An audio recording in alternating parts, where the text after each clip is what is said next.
Hi and welcome to day 27 of Figuary. The idea is that you watch the daily guidance video here at Love Life Drawing and then go to the Croquis Cafe channel and do their daily practice session.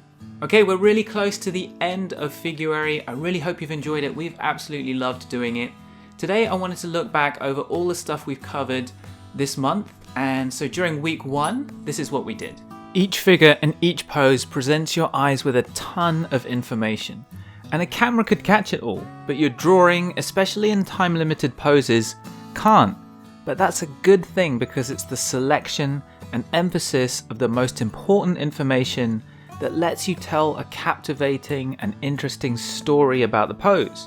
And we looked at some lines and shapes in the torso that are commonly really useful for telling that story. These are often created by the big mass of the rib cage and the mass of the pelvis and the relationship between them, and then how that affects the squashy bit in the middle. And there might be a big important curve to capture, or maybe a sharp angle, or both. Often the torso is rotated relative to our eyes a bit, or twisting, and comparing the distance from the center line to each side will help make sure you don't reduce that rotation or twist. In general, it's really common to accidentally reduce the important curves, the angles, or to get distracted by irrelevant details. Focus on and emphasize what's important. The skill that we're working on is the ability to identify what matters, to bring that out and discard irrelevant details. In week 2, we looked at how useful the edges of the tonal shapes are. Light hits the figure, and at some point the curving planes of the figure turn away from that light and create shade. The lines created tell you about the volume of the figure, just like these lines on the cube tell you that it's a 3D shape and not just some weird flat diamond shape. Try to massively simplify the tonal shapes. Look for the overall shapes that explain the big important volumes, not too many little details.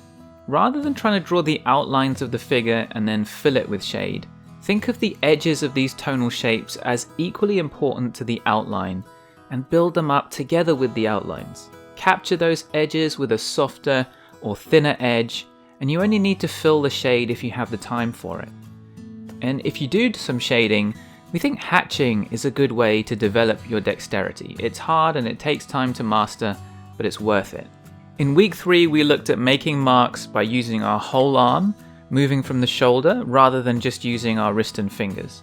We also looked at how that can be combined with the overhand grip. This way we can produce nice big smooth lines, the kind that are going to be great for capturing the gesture. Drawing bigger and not flat on a table but at an angle helps make that easier. And this is going to be unfamiliar for a lot of people, so at first it'll feel awkward and the results probably won't be great, but you've got to persevere until it feels natural. It's just like how we had to get used to writing when we were kids. We also looked at the importance of slowing down, selecting and committing to only the important lines. In week 4, we looked at what can be achieved in just a 60-second pose, and that included the importance of shifting from an outcome focus, where you worry about how the drawings look, to a process focus where you worry about how much you're learning from the process. We looked at why it's useful to warm up before drawing figures and some ways to do that, and we looked at useful things to check to get things in the right place, negative space and alignment. And again, it's about keeping it simple, just using things that are going to help you to tell the story well. Okay, wow, we covered a lot of stuff this month, and 28 days is probably not enough time to get the hang of all of it. But Figuary was about building habits so you can practice regularly and effectively over the longer term, and that is what's going to lead to mastery. So tomorrow we'll do a final round of feedback, and we'll also talk a little bit about what you can work on after Figuary to keep all these habits going. My mum Mako and I are working really hard on the new program Life of Drawing. We're really excited about it. It looks like it's going to be really good. Enrollment's going to be in March, and then the program will start in April, and it's going to be 10 weeks of really fun and doable practice with teaching integrated into it. So it's all designed to turn knowledge into real skill.